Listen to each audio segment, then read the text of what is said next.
did it. And That's awesome. over the course of the next probably about 3 years, 4 years, I started performing more and more and more. I got the opportunity to go with the bungee jumping company, and kind of just it was a great thing because you met a lot of people in a lot of situations. I From mean, different walks of life, I'm sure. exactly. Like Yeah. my biggest show I ever did was 4,500 people, and half the stadium was filled. It was a stadium for Special Olympics, Wow. the opening ceremonies for the summer Special Olympics in Utah. And half the seats were filled with policemen. Oh, wow. Yeah, I mean, it led to a great thing. I mean, I thought, hey, I started off with, well, now's a good time to be committing a crime, it looks like. And so, Yeah, it opened up a whole avenue of jokes that you could go that's to. right. And, and all the way down to, different things. I did, commencement ceremonies for graduations of colleges to city functions, and you meet, you meet all kinds of people. And from there, I mean, it really opened up a lot of doors. I mean, you meet people. I met the governor. I met the mayor. The governor got impeached after that. It was Governor Meekum.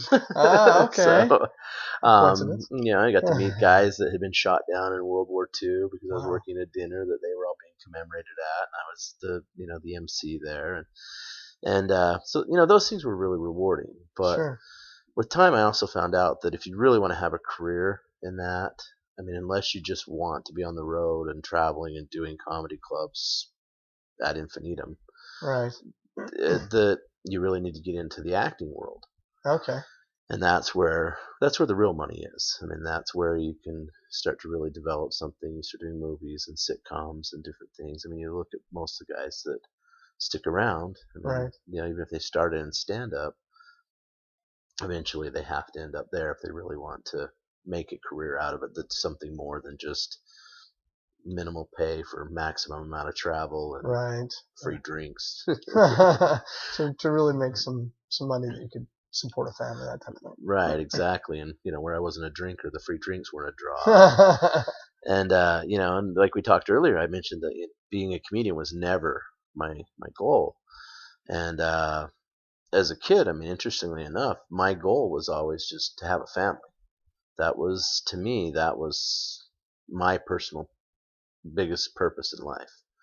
I had a really cool dad. I had a mom who was there to help me out, and I kind of wanted to pass the same thing along Sure. to kids of my own. Right. And as I more and more as I progressed further and further in comedy and had more and more success with it, it became a really big quandary for me because on the one hand, I'm succeeding and I'm doing something that not a lot of people necessarily succeed in, and every seemed like every month it was just getting a little bit better. I was moving up the chain, working at better clubs. I was now in LA working at the Comedy Store. And, Pauly Shore's mom ran that place, and Wow. and You even got to do a few cruises, if I remember I correctly. did. I got to do a cruise through the South Pacific, 2 week cruise Nice. through there, and that was really fun. And I'm still getting travel paid for, and Sure. you get $1,500 for a 45-minute bit. It's not bad. That's not bad at all. And if they book you out for 5 nights, that's a good week. Yeah. But the problem is, you might have sat around for 3 months doing $75 a night gigs to Sure. get the big gig. Yeah. So when you break it out over the monthly, I think my It best, averages out, I guess. yeah, like my best year in comedy, I think I did $56,000, and I had like 295 nights in hotels on my taxes when I Wow. put them through. Oh, And wow. so, You almost didn't have to rent a place to live. You could just almost live in. It's not bad. Yeah, and that didn't include the nights that I slept on friends' floors or whatever that people lived in the town where I was working, and maybe driving from Albuquerque back to L.A. up to Seattle to make just wherever the gigs came in, and they didn't come in. You couldn't once you get bigger, you can start setting a tour and whatnot, and yeah, I got this chance to go work in L.A. and I was working. Like I said, did the Comedy Store, Pauly Shore's mom's club, and a guy that I knew in Phoenix, Arizona, he worked with some professional golfers and whatnot. He was their manager. He knew a manager in L.A. who had managed some pretty big names, and he introduced me to him, and I went over with him, and from there I met some people with some of the bigger agencies over there, and just kind of really started getting some good contacts, and things started really kind of progressing forward. And again, I should have been really happy. I should have been ecstatic about this. I Well, mean, not everybody has that opportunity, like you right. said.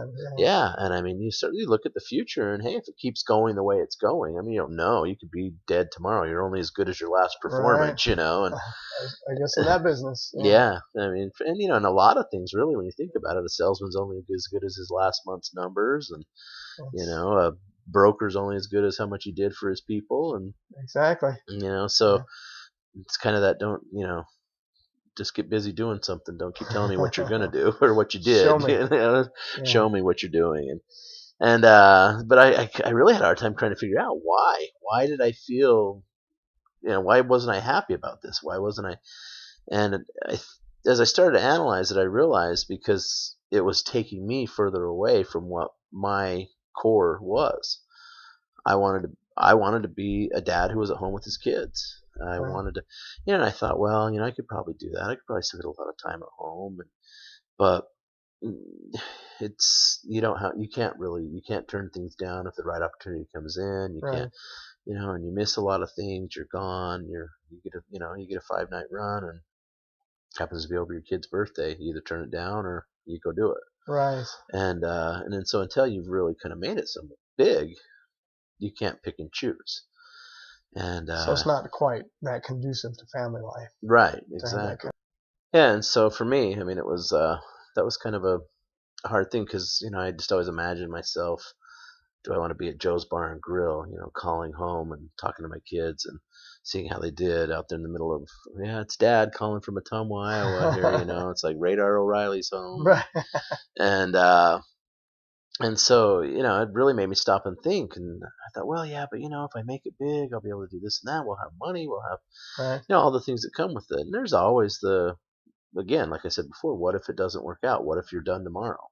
Right. You know, and where it wasn't like a thing that I just had this burning desire. You know, I wasn't willing to go wait tables for 7 years in Hollywood just hoping to get my big break. To You get your know, chance. Yeah. yeah, it was great when they kept paying me to come do shows, and I kept getting booked out, and it was Right. easy money for a fun job. I mean, that was and But it really wasn't your passion. no, not at all, and it made for a pretty big dilemma. But finally, one day, I just decided, you know, I can't go further forward with this and start committing to bigger things because for me the question was not what if I don't succeed, but it was actually the opposite. What if I Right. succeed?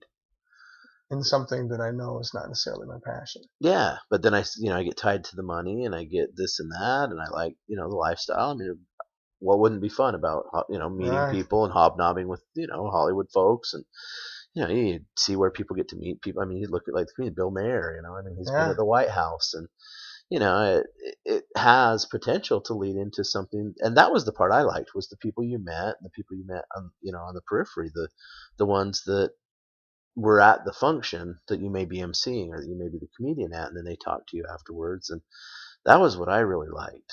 Right. And so you know I had a big decision to make.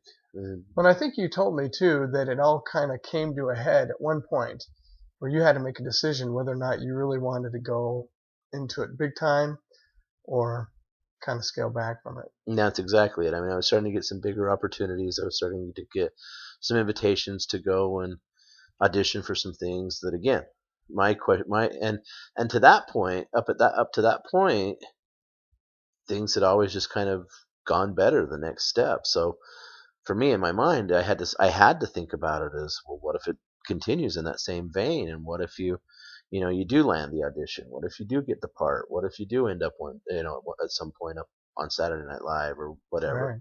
you know. And it was a big thing. And hey, I mean there was the factor too that I never liked to dress up. I hated that was also a factor. I mean, not many kids hate Dress up for Halloween. work. Yeah, well, and even Halloween, like I hated costumes, I hated wigs and makeup, and that's a Wow. big part of that world too. Yeah. And but again, the money's good, and you start to do a lot of things, and so for me personally, I mean, it really gets down to the fact that it was leading me further away from what I had determined my personal success would be Right. based around. And for me, what I wanted was I wanted a career that allowed me to, you know, be at my kids' baseball game. Sure. First off, I knew I wanted to have a family. I wanted to get married and I wanted to have kids. And I'm not saying that makes me better than anybody else who went the opposite direction. Right. That's their goal in life, and if that's what they want to do, I'm That's just their saying I passion. had to be true to myself. Well, and this is really kind of interesting because, in a sense, your success was deciding not to take the next step to be successful as a comedian, Right. and to really change and go for your passion, which was having a family. Yeah, and I really didn't have an idea of how that was going to happen. I just knew I had to head that direction. And people talk a lot about, you got to go off into the unknown. You got to just take that step in that direction. And a lot of people would have thought that I was already into the unknown and I was succeeding in the unknown because they're like, "Wow, you're a comedian! Wow, how do you? Isn't that great? You meet all these people."